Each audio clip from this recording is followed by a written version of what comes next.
श्री सीता। और वे बोले, हे भूपते, बालकों को चाहिए उपनयन संस्कार के अनंतर वेदाध्ययन में तत्पर होकर ब्रह्मचर्य का अवलंबन कर सावधानता पूर्वक गृह में निवास करे। वहाँ रहकर उसे शौच और आचार व्रत का पालन करते हुए गुरु की सेवा शुश्रूषा करनी चाहिए।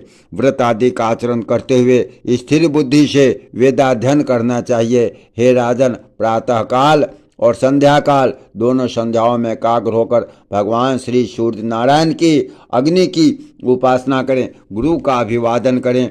गुरु के खड़े होने पर खड़ा हो जाएं, चलने पर पीछे पीछे चलने लगें तथा बैठ जाने पर नीचे बैठ जाएं। हे नृपश्रेष्ठ, इस प्रकार कभी के गुरु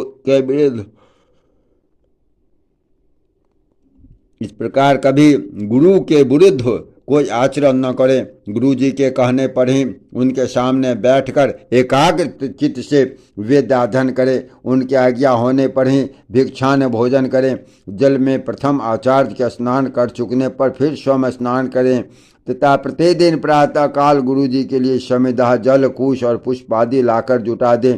इस प्रकार अपना अभिमत वेद पाठ समाप्त कर चुकने पर बुद्धिमान शिष्य गुरु जी की आज्ञा से उन्हें गुरु दक्षिणा देकर गृहस्थ आश्रम में प्रवेश करें।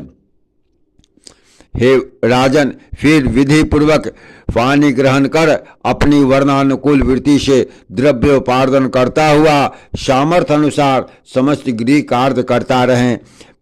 पिंड दान आदि से पितृगण की, यज्ञ आदि से देवताओं की, अन्नदान से अतिथियों की, स्वाध्याय से ऋषियों की, पुत्रोत्पत्ति से प्रजापति की, अन्न भाग से भूतगण की, वात्सल्य भाव से संपूर्ण जगत की पूजा करते हुए पुरुष अपने कर्मों द्वारा मिले हुए उत्तमोत्तम लोकों को प्राप्त कर लेता है। जे केवल भिक्षावृत्ति में से ही रहने वाले परिव्राजक और ब्रह्मचारी आदि हैं, उनका आश्रय भी गृहस्थ आश्रम ही है, अतः यह सर्वश्रेष्ठ है। जय श्री सीताराम।